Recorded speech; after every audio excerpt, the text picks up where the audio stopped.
back to the final round here on Yahoo Finance. Deutsche Bank Securities Chief International Economist Torsten Slok still joining us here. So Torsten, you alluded to it earlier in the program, this notion of the economic data that we received this morning, the PMIs, and that we're going to get over the next couple of weeks. That economic data is always, in a sense, a little bit stale because it is backdated, but we're pretty much flying blind here for the next month. It's going to be into April until we have a good sense of how coronavirus is impacting the U.S. economy. Absolutely. And this, of course, what makes it so difficult for the Fed. This is why the Fed is not talking about in terms of what the numbers are showing. It's really more talking in terms of an insurance cut.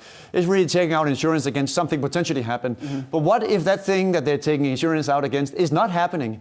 Then it is going to look a little bit awkward, quite honestly, when they come back and say, well, that didn't really happen, so now maybe we can quickly turn rates back up. So the issue here becomes that volatility is going to be elevated for some time, both VIX and the MOVE index and swaption vol, meaning rates fall, simply because of this issue that there is a risk that they could come around and say, well, we took insurance out against something that may or may not happen. And when you look at the China data that we got over the weekend, I mean, the weird thing about that is we get a record low PMI at the same time that the anecdotal discussion around China's economy is coming back to life. And so doesn't the Fed then actually risk ending up in a scenario where they wait till April to cut rates? Let's say they want the data to guide them, but by the time we get to April or May, the U.S. economy is actually repairing itself, and so they're kind of caught out either way. And that's why the interesting thing is that assets, in particular, of course, the stock market in China and Asia has actually done very well and outperformed what assets did in probably U.S. because of the PBOC, but other things. But the very important aspect here is that there is this story, and as we spoke about earlier, that we are getting an improvement in the numbers, a second derivative, if you will, of the number of cases is looking better. Then you should also expect to see that eventually come around here. And the question is, will that be in the next few weeks, the next few days, or is it going to take several months? Torsten, so there are so many concerns out there that if the Fed does in fact slash rates by 50 basis points by the March meeting, that could send a signal that perhaps things are so much worse than people are anticipating now. So what do you think is going to happen if we in fact get that cut or if we don't get that cut? So the very important factor, of course, is that the Fed has room to cut rates, whereas Europe and Japan really doesn't have much room. So that's why in anticipation of that cut now coming, the main driver, of course, is that the dollar is going down because now the interest rate differential is going to narrow even further.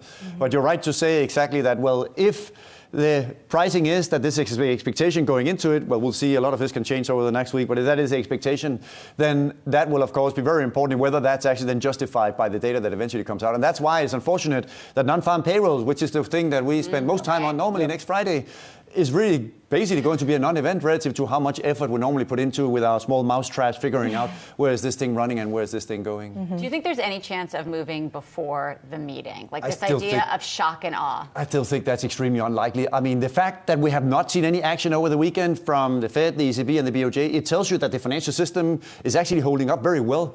The ETF market, which has been a worry for the Fed for a long time, and the BIS and IMF, that spreads in ETFs could widen out when you had illiquidity or big sell-offs. That's also been doing fairly well. So the fact that we have not seen any action, it actually tells you, and very little fire sales, generally speaking, is at least the impression when you read the news. That tells you basically that maybe the financial system is actually relatively resilient in this situation and able to withstand it, and somewhat ironically, may not need such a significant cut if we really are doing so well. And let's talk about the BOJ and the ECB, because we often forget about them here in the U.S. But I think they have a little bit more room, maybe, to be more creative in terms of targeted programs they could embark on from a fiscal standpoint if it was needed. I mean, might we see the BOJ really be the leader here in terms of doing more interesting things to combat a coronavirus-related slowdown? And might the market, be better served looking at what happens with the BOJ than the Fed in this instance? Yeah, and the BOJ on Friday bought the highest amount of ETFs that they had ever bought in an attempt to support the market. So it's clear that they are doing things. In other words, they are buying stocks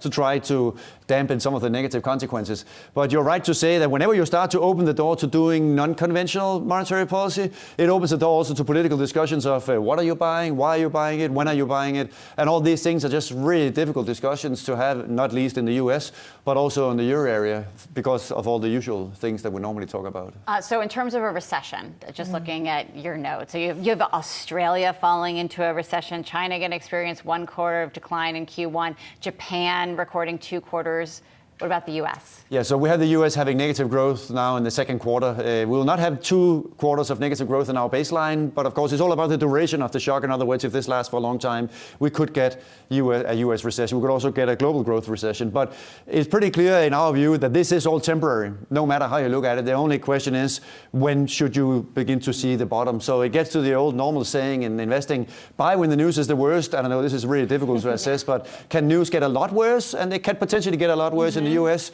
if it spreads much wider. But the fact that we're seeing now other parts of the world getting better, it is giving some confidence for many investors that we talk to who say, well, it is at least getting better over here. So now we're debating exactly when the bottom is. If it's this week, or are we still several weeks or potentially several months away from that? And if we enter this year with maybe some echoes of 2016, the notion that we could be looking at a second half rebound, global economy getting into a synchronized growth trajectory, do you still feel like that could be in play, maybe first half of next year, and that this might be a mere delay and all that kind of thing? Yeah, if you look at the consensus expectations, I mean, everything is just moving mainly on Q1 and Q2, but consensus expectations for the second half this year and going into next year is just still the GDP growth will be 2. So it's some small wiggles you can worry about in the beginning.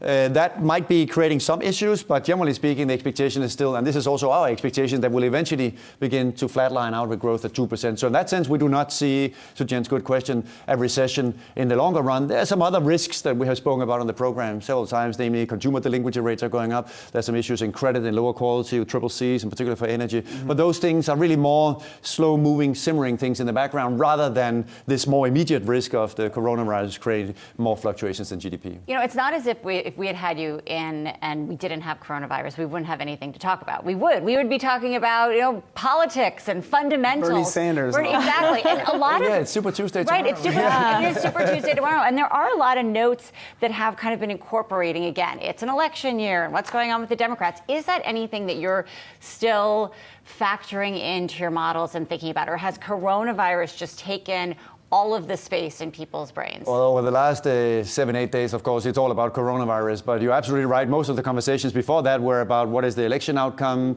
what will the fiscal expansion be under whoever wins the Democratic nomination, what will it be if Trump is elected, what are the scenarios for economic policy more generally and for investors. But November seems very far away at this point, now that we're discussing instead, of course, these more immediate risks that we have. All right, Torsten Slok, Deutsche Bank's Chief International Economist. Thanks so much for stopping by. Thanks for having me. Hey investors, Zach Guzman here. Are you interested in learning more about the markets and getting the latest financial news? Well, then click right here to subscribe to our Yahoo Finance YouTube channel. Get the latest up-to-the-minute market analysis, big interviews in the world of finance, and information on how to manage your money every day wherever you are.